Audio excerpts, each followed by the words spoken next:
muliakan, kiai kita hormati, habaib kita agungkan, kita muliakan. Betul? Sudah aman, sudah nyaman, kenapa sekarang gaduh? Sudah, kita nggak usah segala pikir macam-macam. Kita muliakan kiai kita, ustaz kampung kita muliakan mereka. Apalagi kita hormati, kita agungkan. Yang lurus kita jadikan panutan. Yang agak kasar, yang radikal, cukup kita hormati, kita muliakan. Jangan kita jadikan panutan. Betul apa tidak? Kira-kira kalau begitu enak apa enggak? Kontrol apa enggak? Adem apa enggak? Assalamualaikum warahmatullahi wabarakatuh.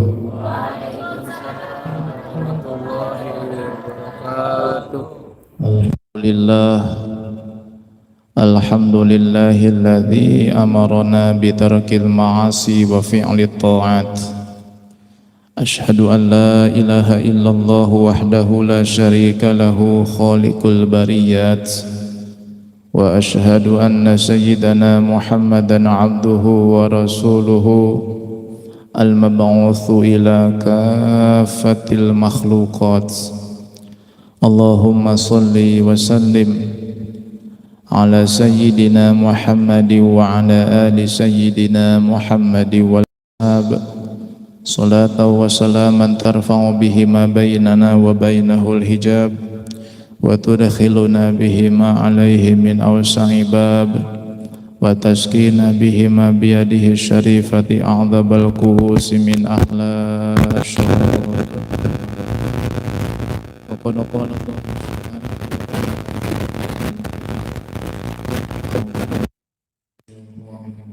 Bismillahirrahmanirrahim. Al-yawma nakhtimu ala afwahihim wa tukallimuna aydihim wa tashhadu arjuluhum bima kanu yaksibun. Wa qala an-nabiy sallallahu alaihi wa alihi wa sahbihi wa sallam, wailun lilladzi yukadzibu qauman wailun lilladzi yuhadditsu qauman thumma yakdzibu liyudhikahum wailun lahu wa wailun lahu. Sadaqallahul azim wa sadaqa rasuluhul habibul karim wa nahnu ala dzalika minasy syahidin walhamdulillahi rabbil alamin. Puji syukur dan segala bentuk nikmat yang telah Allah berikan kepada kita bersyukurkan kepada Allah Subhanahu wa taala dengan mengucapkan alhamdulillah. Segala pujian, rahmat ta'zim dan mudah-mudahan selalu tercurahkan kepada baginda Nabi Muhammad sallallahu alaihi wasallam dengan ucapan Allahumma shalli ala sayyidina Muhammad. Mudah-mudahan dengan salam kita mengucapkan assalamualaikum warahmatullahi wabarakatuh. Dijawab salam kita oleh Nabi sallallahu alaihi wasallam karena Nabi pernah berjanji min abdil muslimin yusallimu alaiya illa radallahu alaiya hatta arda alaihi salam. Tidak ada satu hamba muslim yang mengucapkan salam kepadaku melainkan Allah akan mengabulkan ruh kepadaku sehingga aku menjawab salamnya. Dan salawat serta salam ini mudah-mudahan tercurahkan kepada baginda dan kepada para keluarganya, para kerabatnya, ahlul baitnya, zuriyatnya, tabi'in dan atba'ut tabi'in serta kita kepada umatnya. Mudah-mudahan kita yang hidup di akhir zaman hingga sekarang dan nanti di hari kiamat mendapatkan bimbingan, pertolongan dan syafaat dari baginda yang agung Nabi besar Muhammad sallallahu alaihi wasallam, karena kita adalah bagian daripada jeripaya jasa kebaikan Nabi Muhammad sallallahu alaihi wasallam. Laula ya Muhammad khalaqakum Tuhan wahai Muhammad ma khalaqul aflak, aku tidak menciptakan bumi, langit dan seisinya. Kalau bukan karena Nabi Muhammad ma sallaina, kita tidak akan mampu sholat, tidak mengerti tentang bagaimana cara sholat. Kalau bukan karena Nabi Muhammad wa ma sunnah, kita tidak tahu bagaimana cara puasa. Kalau bukan karena Nabi Muhammad ma zakaina, kita tidak tahu bagaimana kita berzakat.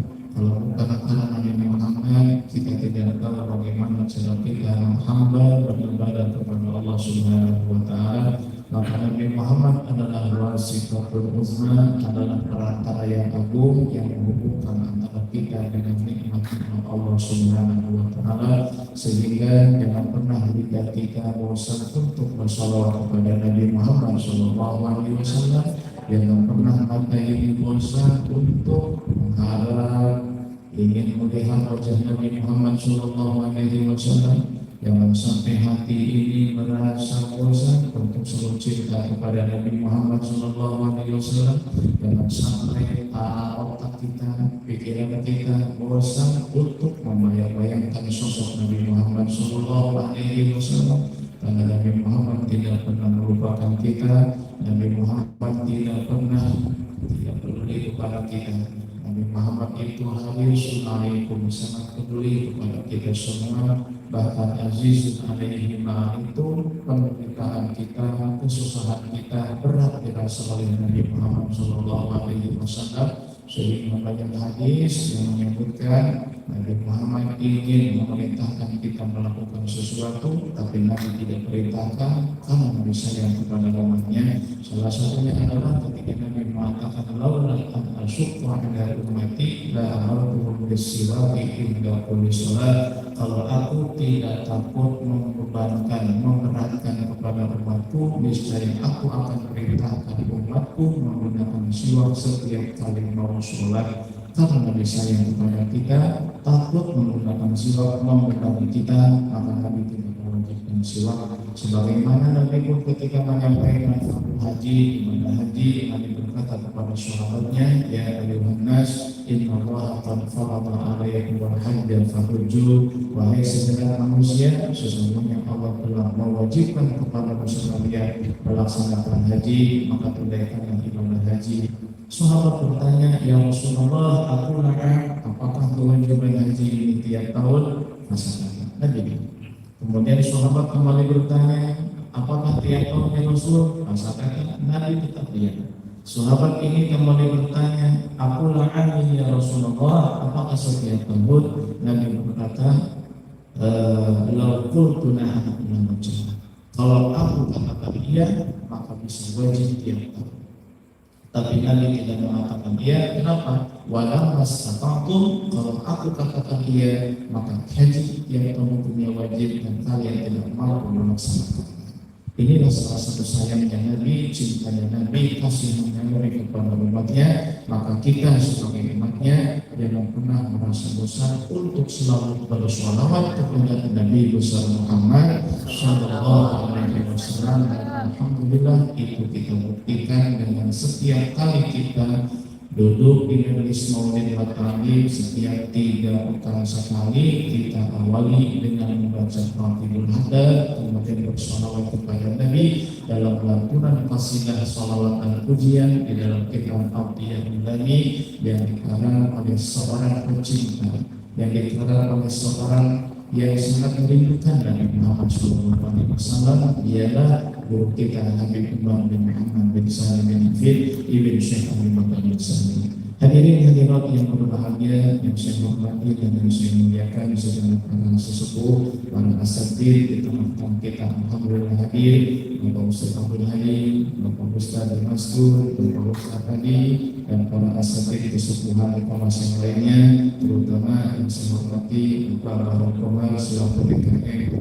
Jadi beserta seluruh takbir dari 1 sampai 6, ya mudah-mudahan semuanya baik pengurus ataupun jamaah ibu dan bapak hadirin hadirat sekalian, mudah-mudahan wasilah kita hadir di majelis maulid wa ta'lim ini Allah ampuni dosa-dosa kita, Allah sembuhkan kita dari berbagai macam penyakit, Allah didik dan jadikan anak kita sebagai putra putri soleh dan soleha, Allah berikan rezeki kepada kita yang halal barakah, Allah berikan kemudahan dan kelancaran dalam segala urusan kita, Allah berikan kekuatan iman dan Islam kepada kita, Allah jadikan wafat kita husnul khatimah, dan mungkin di akhirat kita bisa bersama-sama dengan Rasulullah di dalam surga firdausnya Allah. Amin ya Allah ya rabbal alamin.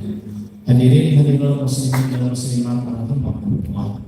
Allah Subhanahu wa taala adalah satu-satunya Tuhan yang telah memberikan kepada kita berbagai macam nikmat diberi hisab tanpa perhitungan, tanpa pamrih. Allah telah menciptakan kita min adam, dari tidak ada ila wujud kepada ada. Allah telah memfasilitasi kehidupan kita. Allah telah menyediakan segala apa yang kita butuhkan. Allah ciptakan matahari laku untuk manusia. Allah ciptakan bumi laku manfaat untuk manusia. Allah ciptakan malaikat laku manfaat untuk manusia. Allah ciptakan kita sebagai fi ahsani taqwim, sosok makhluk yang dalam bentuk paling sempurna dibandingkan makhluk-makhluk Allah yang lain.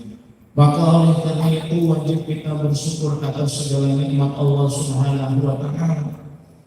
Bagaimana cara kita mensyukuri nikmat adalah dengan tidak menggunakan nikmat itu pada hal yang dilarang oleh Allah, dengan tidak menggunakan nikmat tersebut di dalam hal yang diharamkan, dengan tidak menggunakan nikmat tersebut di dalam murka dan kebencian Allah Subhanahu wa taala.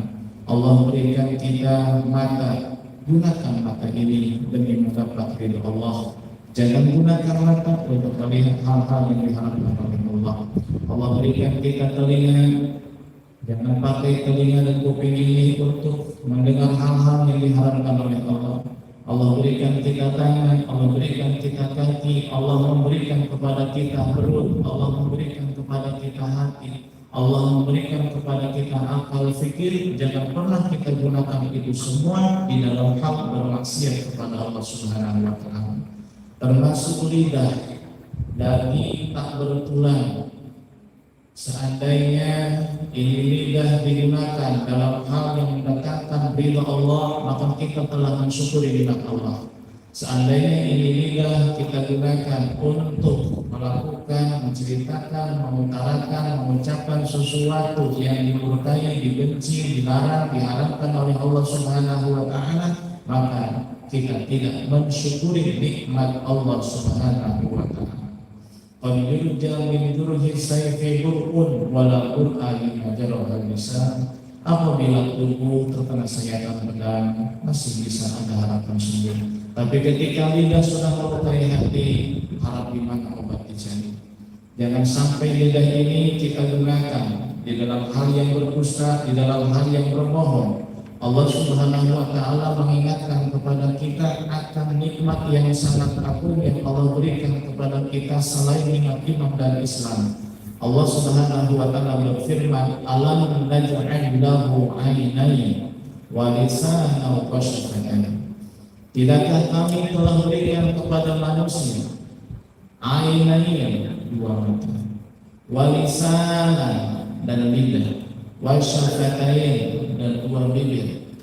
Allah di dalam ayat ini ingin mengingatkan kepada kita bahwa mata kita, lidah dan dua bibir kita bukan kita yang menciptakan, bukan kita yang membuat, bukan ibu dan bapak kita yang mencetak, bukan leluhur kita yang memproduksi. Alam naj'al, Allah yang telah menjadikan itu, Allah yang telah menciptakan itu. Maka hati-hati dengan lidah ini. Wajar ketika Nabi Shallallahu Alaihi Wasallam menjelaskan kepada kita tentang bahaya lidah, dia mengatakan kuffa alaika hada. Ia sambil memegang lidahnya begini, kuffa alaika hada, jaga lidahmu ini. Wahal yakubun nasu, apakah manusia tersungkur ke dalam neraka melainkan hanya karena lidahnya saja, melainkan hanya karena ucapannya saja.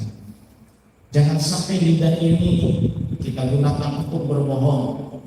Di dalam hadis riwayat Imam Baihaqi di dalam kitab Syu'abul Iman, Rasul sallallahu alaihi wasallam bersabda, "Wailul lillazi yuhadditsu qauman." Celakalah orang yang berbicara di hadapan orang banyak, summa yakdzibu liyudhikahu, kemudian dia berbohong demi ditertawakan sama orang banyak.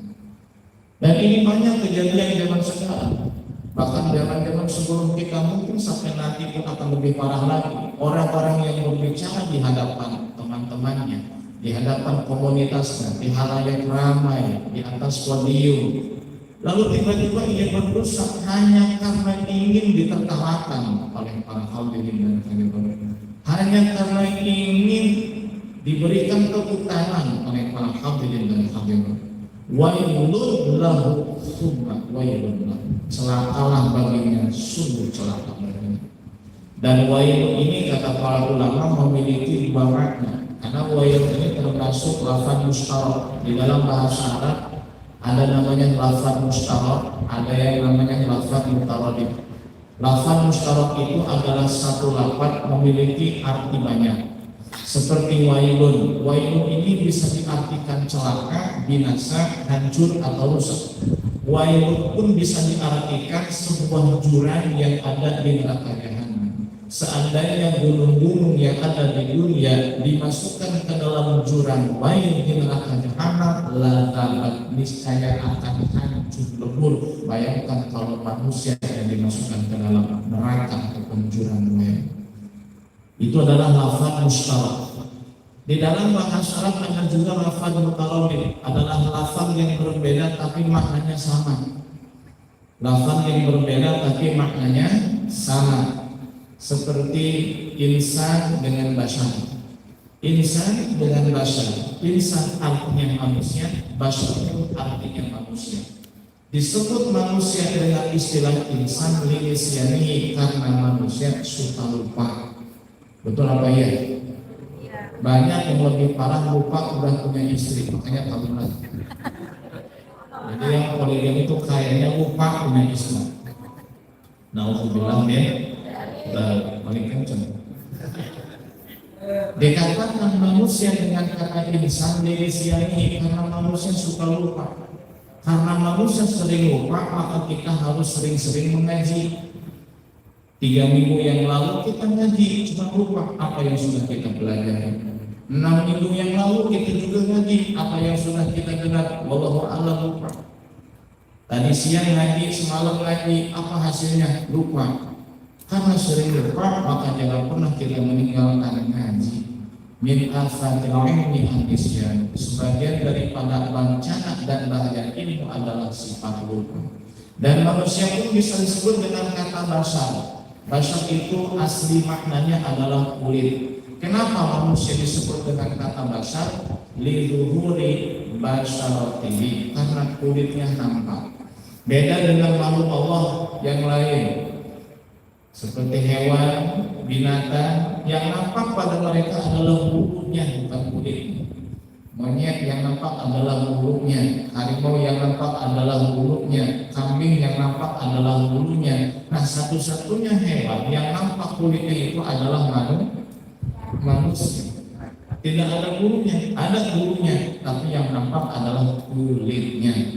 Makanya manusia disebut dengan kata bashar, yang mana bashar ini makna aslinya adalah kulit. Kenapa manusia disebut bashar? Karena kulitnya nampak, beda dengan hewan yang lain. Kalau hewan yang lain kebanyakan yang nampak itu adalah bulunya.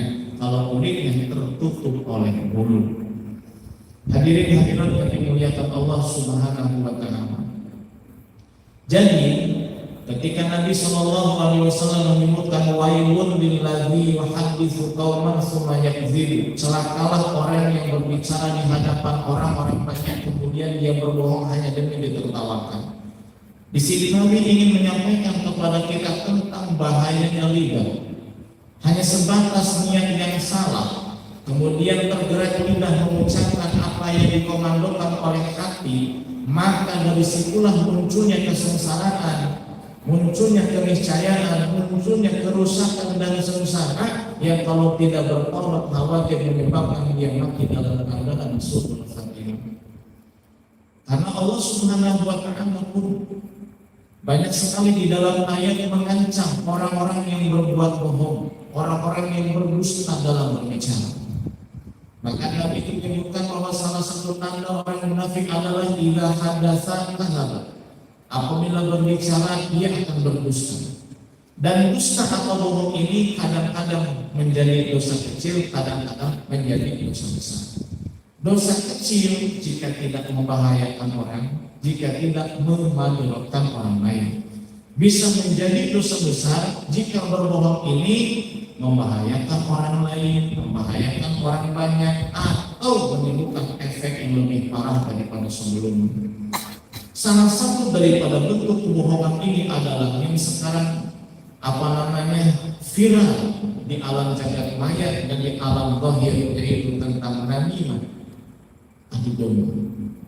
Adu domba adalah naqlu kalamin nas ila ghairihim biniyatil ihsan, menyampaikan omongan satu orang kepada orang lain dengan tujuan merusak. Ini adalah namimah. Dan zaman sekarang mengadu domba ini bukan hanya dengan lidah, bisa dengan tulisan. Makanya kita sekarang jangan hanya peduli dengan menjaga lidah, kita pun harus lebih waspada untuk menjaga jari jemari kita, terutama ibu jari. Karena ibu jari lah yang suka dipakai buat ngetik. Betul atau tidak? Kecuali laptop yang 10 jari main. Tapi kalau HP nggak 10 jari main, cuma ibu jari doang. Hati-hati dengan ibu jari ini. Karena ibu jari bisa menyebabkan timbulnya satu tulisan, sebagaimana ketika kita menulis ini kata Imam Ghazali, innal qalama ahadul lisanayni. Yang namanya tulisan pena ini adalah salah satu daripada dua lisan. Sebagaimana kalau kita berbohong, mengadu domba dengan lidah kita berdosa, maka mengadu domba berbohong dengan tulisan pun sama hukumnya dosa. Jangan sampai ketika kita mendapatkan satu informasi, kita belum cari kebenarannya, lalu kita langsung share kepada orang banyak. Kenapa? Karena ingin dianggap orang yang pertama kali tahu tentang informasi ini. Kan begitu kebanyakan. Share-nya apa? Supaya dianggap orang yang paling pertama tahu dapat informasi ini. Padahal kebanggaan itu buat apa? Keserangan itu buat apa? Memadalkan orang banyak di zaman sekarang, memadalkan antara satu muslim dengan muslim yang lain, membahayakan akidah, membahayakan perilaku kita, membahayakan sikap dan keyakinan kita, membahayakan hati kita yang sebenarnya hati ini patut kita jaga. Ala inna fil qalbi Allah, idza saluhat saluha sairul jalan, semuanya fasadat sairul jasad. Ingatlah di dalam tubuh kita ini ada segumpal daging, yang jika segumpal daging ini baik, baiklah seluruh anggota tubuh kita. Dan jika segumpal daging ini busuk, maka rusaklah seluruh organ tubuh kita. Ala wahyal qalbu, segumpal daging itu adalah hati. Hati ini bisa rusak dengan cara apa? Dengan berbanyak maksiat. Ketika seseorang bermaksiat, nukitat fi qalbihi nuktatun sauda, maka terpatri noda hitam di dalam hatinya. Ketika bermaksiat lagi terpatri noda hitam di dalam hatinya. Kalau tidak langsung bertobat, tidak langsung dibersihkan, maka hati ini akan tertutup oleh kotoran hitam itu, sehingga tidak bisa menerima nasihat, tidak bisa menerima ilham dari Allah Subhanahu wa Ta'ala. Ala wahyar, dan itulah yang dikatakan rad oleh Allah Subhanahu wa Ta'ala di dalam surah Al-Mutaffifin, kalla bal rana ala qulubihim. Itu adalah roh, adalah kotoran yang menutup hati kita. Al-Imam Ibnu Athaillah As-Sakandari mengumpamakan hati ini seperti panci, seperti kuali. Ketika kita beli panci baru, kita beli kuali baru, kemudian kita pakai buat masak. Mulai di situ ada noda hitam. Kalau kita langsung cuci, biarkan bersih lagi. Kita pakai, kita cuci, bersih lagi. Tapi kalau tidak langsung dicuci, atau dicuci dalamnya doang, luarnya tidak, hitam semakin banyak, semakin tebal, semakin menggumpal, lama-lama susah dihilangkan. Begitu juga hati sama. Ketika kita berbuat maksiat, kita berbuat dosa, hati ini hitam. Tidak langsung bertobat, bertambah hitam lagi. Tidak langsung bertambah hitam lagi. Kalau sudah hitam pekat, susah untuk dibetulkan, sulit untuk dibersihkan.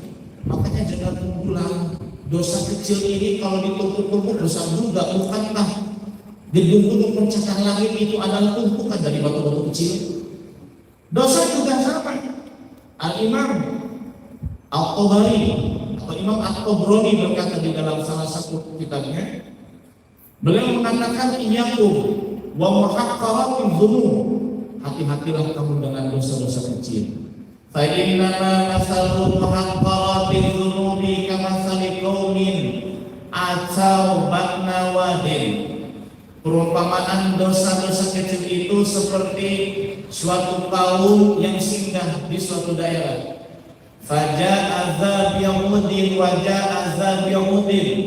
Kemudian salah satu daripada kaum itu datang membawa satu kayu, yang lain bawa satu kayu, yang lain bawa satu kayu. Hatta hamalu ma bihi amdaju khubzahum, sehingga mereka satu mengumpulkan kayu-kayu yang banyak untuk memasak, membuat, membuat roti mereka. Begitulah dosa-dosa kecil. Fakadzalika muhaqqaratul dzunub, begitu juga dosa-dosa kecil. Sedikit, lama-lama jadi mungkin. Nah, kalau sudah besar bisa menghancurkan, bisa menghilangkan segala apapun kebaikan yang ada dan yang pernah kita lakukan. Wa inna muhaqqaratil dzunub mata yukhad biha sahibuhu tuhliku. Yang namanya dosa-dosa kecil apabila sudah bertumbuh menjadi dosa besar, tatkala Allah memperhitungkannya, tatkala Allah menghisabnya, tatkala Allah menyiksa hamba atas dosa-dosa kecil yang bertumbuh itu, maka dosa-dosa kecil yang sudah bertumbuh itu akan membinasakannya, akan menghancurkannya. Maka jangan pernah kita menyepelekan dosa, apalagi dosa yang tadi saya sampaikan, dosa namimah. Rasulullah Shallallahu Alaihi Wasallam bersabda di dalam riwayat Al Imam Al Bukhari, la yadkhulul jannata qattun, tidak akan pernah masuk surga orang yang mengadu domba. Suatu ketika Nabi berjalan dengan para sahabatnya, famarra bi qabraini, lalu Nabi melewati dua kuburan. Kemudian Nabi berhenti dan Nabi berkata, wa ma yu'adzabani wa ma yu'adzabani fi kabir balakin kabir. Kedua penghuni kubur ini disiksa oleh Allah. Tidaklah mereka disiksa karena melakukan dosa besar menurut mereka. Ternyata itu dosa besar menurut Allah Subhanahu wa Ta'ala. Jadi ada dosa yang dianggap kecil sama orang, ada yang dianggap remeh sama orang. Ternyata itu dosa besar bagi Allah Subhanahu wa Ta'ala. Apa kata Nabi? Kana ahaduhuma yamshi bil nalimati, salah satu dari kedua orang ini ketika di dunia suka mengadu domba. Sekarang kan subhanallah, salah satu guru kami, bahkan gurunya guru kami diadu domba. Ya, tersayat hati ini, masya Allah. Bahkan ketika dikatakan di fitnah bahwa beliau adalah turunan daripada Yahudi, naudzubillah min dzalik. Tapi apa manhaj daripada guru-guru kami, manhaj daripada Sadat Ba'alawi, apa manhajnya mereka? Memaafkan orang yang mencela dan mencaci mereka. Bahkan Habib Imam mengatakan, hum ahaqqu birrahman, orang yang mencela kami, orang yang mencaci maki kami, orang yang menyesatkan prinsip kami, jalan hidup kami, manhaj kami, metode dakwah kami, ilmu kami, pengajian kami, ahaqqu birrahmah, mereka itu adalah orang yang paling berhak disayangi. Kenapa? Li'annahum aradu anfusahum bil halak, karena mereka menjerumuskan diri mereka ke dalam kehancuran. Jangan mengatakan ya Rabbi sallini wa khalishu, ya Allah selamatkan aku dan habiskan mereka. Jangan ucapkan begitu. Kenapa? Mereka lebih berhak kita sayangi. Kenapa? Karena mereka menjerumuskan diri mereka ke dalam kehancuran, ke dalam kebinasaan. Waliyadzubillah min dzalik. Jangan sampai kita condong ke kanan dan ke kiri, kita lurus saja ke depan.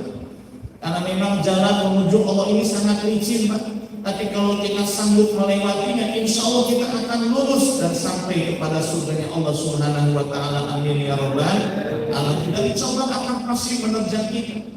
Salah satu guru kami yang kemarin dihaul yaitu Abu Yusuf Cariing Kisoka. Di awal-awal beliau berumah tangga, istiqomah, ya. Kemudian meninggal orang tuanya Abu Yarasa. Setelah itu santri yang ada pesantren yang sudah besar bubar. Kenapa? gurunya meninggal, ada menantu masih baru, bubar santrinya. Tapi Abuya Yusuf dalam penuh keistiqomahan, dengan penuh husnuzan dan keyakinan kepada Allah, tidak patah arang, tidak putus asa. Beliau terus istiqomah hingga disupport oleh kakak iparnya. Kemudian mulai mengaji, datang satu santri, bahkan ketika datang ditanya begini, ngapain kesini? Di sini enggak ada pengajian. Sampai digituin, nggak masang kelak, tapi orang berduyun-duyun datang ke situ karena keikhlasannya. Bahkan salah satu bisyarah yang Allah berikan kepada Abu Yusuf itu, beliau mimpi, dalam mimpi itu beliau melewati jembatan yang sangat licin.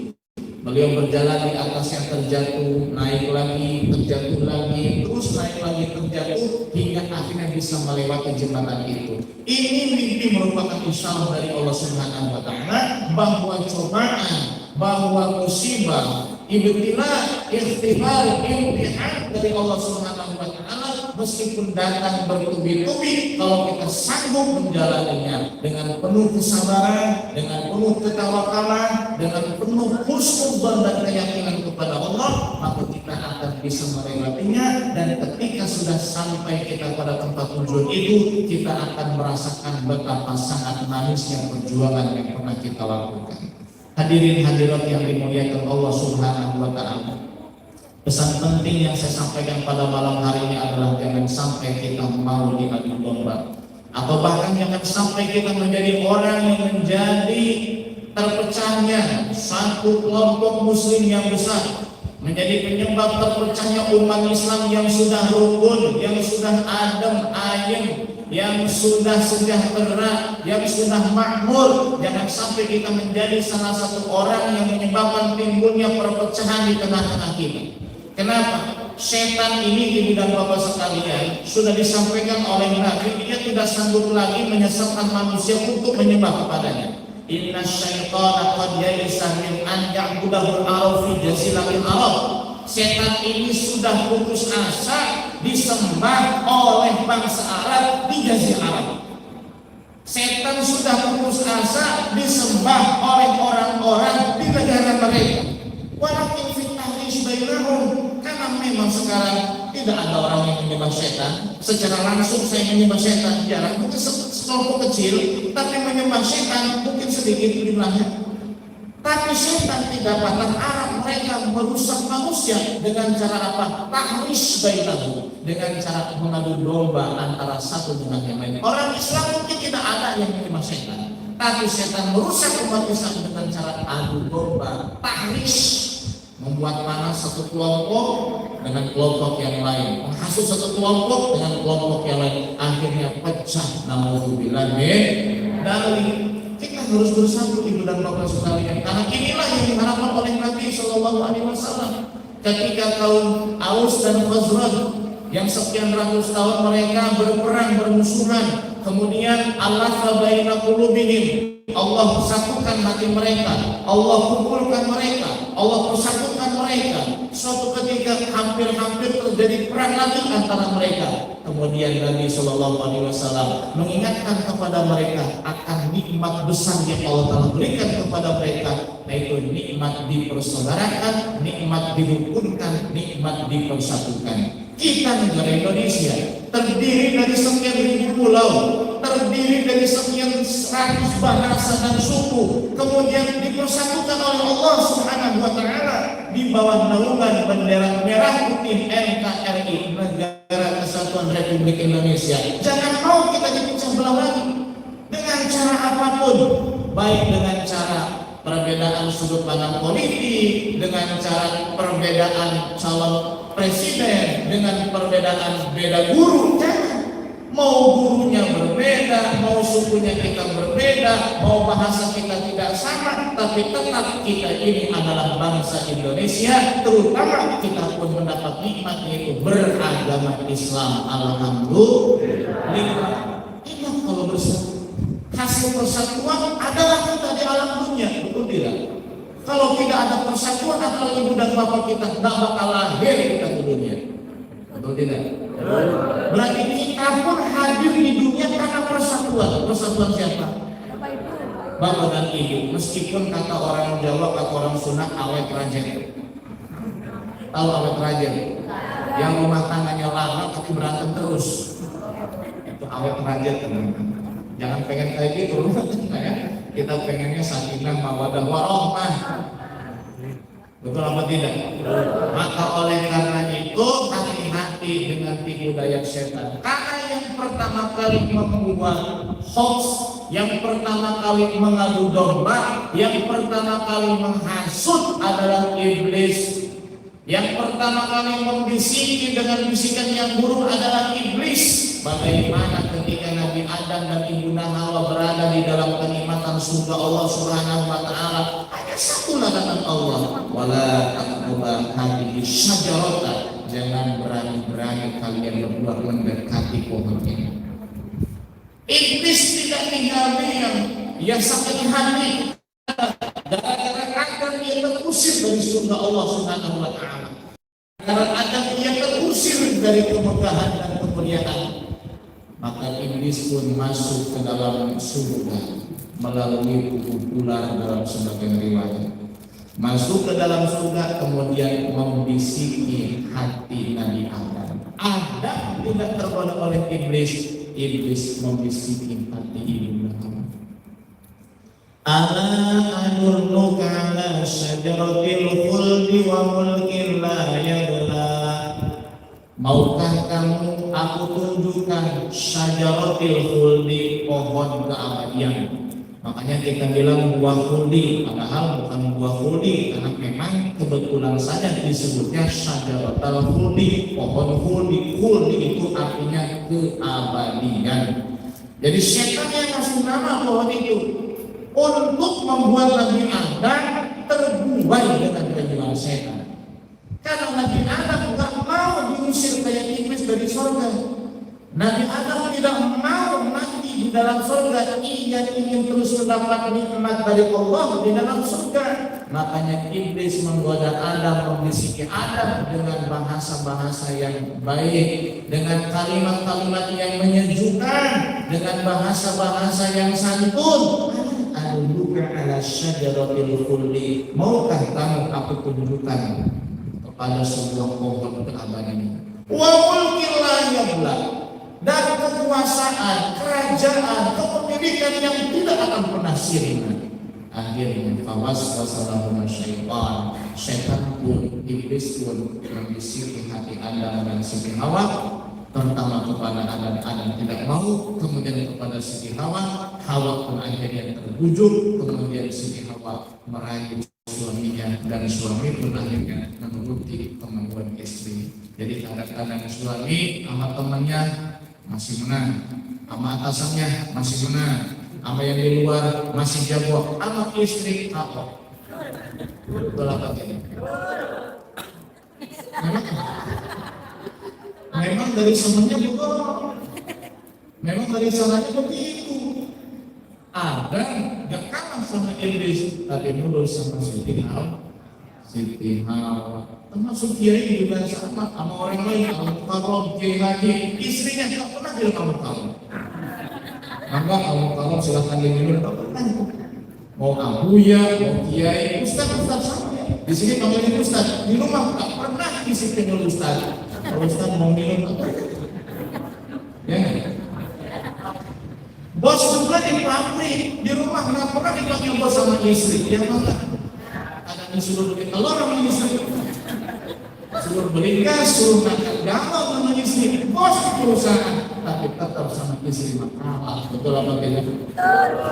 Makanya Pak, kalau pengen masuk surga, ya kita kan nanti akan melewati hisab. Hisabnya ditanya harta kamu dari mana, dipakai untuk apa. Makanya kalau punya apa-apa, atas namakan istri semua. Punya mobil atas nama istri, punya rumah atas nama istri, punya sawah atas nama istri. Setuju nggak Bu? Setuju. Nanti di hari kiamat ketika kita dipanggil di hisab oleh Allah. Mobil, uang dari mana? Dipakai buat apa? Kita simpan jawabnya. Ini mobil bukan punya saya, atas nama istri saya. Oh, tapi kamu nggak punya mobil? Nggak punya mobil. Rumah, uangnya dari mana? Dipakai buat apa? Rumah juga bukan punya saya, punya istri. Jadi nggak punya rumah? Nggak punya rumah. Sawah dari mana uangnya dipakai buat apa? nggak punya sawah. Nah itu banyak sekian atas nama istri saya. Berarti kamu nggak punya apa-apa, termasuk kalau kamu punya istri saya. Silakan masuk surga. Kenapa? Orang yang ini sama. Nah, tinggal istri bapak dulu. Ibu dan bapak yang dimuliakan Allah Subhanahu wa Ta'ala. Biar tidak terlalu serius ya, ngantuk selalu. Baik, jadi kesimpulannya dalam kajian pertemuan singkat ini, jangan sampai kita mau dipecah belah, jangan sampai kita mau diadu domba. Sekarang yang lagi ramai adalah kiai versus habib. Jangan condong kepada manapun. Kiai kita muliakan, kiai kita hormati, habib kita agungkan, kita muliakan. Betul? Sudah aman, sudah nyaman, kenapa sekarang gaduh? Sudah, kita nggak usah segala pikir macam-macam. Kita muliakan kiai kita, ustadz kampung kita muliakan mereka. Habib kita hormati, kita agungkan. Yang lurus kita jadikan panutan. Yang agak kasar, yang radikal, cukup kita hormati, kita muliakan. Jangan kita jadikan panutan. Betul apa tidak? Kira-kira kalau begitu enak apa enggak? Tentram apa enggak? Ada apa enggak? Nah, maka kita jangan terbawa oleh suasana, karena memang kalau musim-musim politik udah ada anak-anak dari sekarang. Terserah ente mau pilihannya siapa mangga, ya apa enggak? Mau yang A, yang B, nomor 1, nomor 2, terserah mangga. Yang penting kita tetap bersama. Itu aja udah rame kayak begini. Jangan sampai gara-gara pilihan presidennya beda jadi bubar lagi. Kelompok saya nih, jangan bismillah. Kenapa? Karena yang pertama kali kita minta pertolongan adalah bukan mereka, tapi orang yang dekat dengan kita, sahabat kita, kerabat kita. Nih Pak, Ibu dan Bapak sekalian, yang namanya teman bisa memberi syafaat di hari kiamat kepada temannya yang lain. Yang namanya sahabat bisa memberi syafaat kepada sahabatnya yang lain. Ini kita yang hadir di sini, nggak ada hubungan keluarga, nggak ada hubungan nasab, nggak ada hubungan suku, nggak ada hubungan daerah. Masing-masing punya daerah, punya suku, punya bahasa, punya karakter masing-masing. Nggak ada hubungan nasab. Mungkin nasab kita nggak punya karena dia ada di atas. Tapi kita bisa memberi pertolongan antara satu dengan yang lain. Ketika nanti kita masuk surga, ya Allah, temanku yang dulu ikut pengajian, aku belum melihat dia. Di manakah dia ya Allah? Apakah sudah duluan atau ketinggalan di neraka? Kalau ketinggalan, aku tidak akan masuk surga sebelum kamu ikut bersama denganku. Apakah bisa? Bisa. Dan itu disebutkan di dalam Al-Quran oleh Allah Subhanahu wa Ta'ala, ya, tentang bagaimana seorang sahabat, seorang teman bisa memberi pertolongan kepada teman yang lain jika teman tersebut soleh. Makanya beruntung kalau punya teman yang soleh. Amin ya Rabbal.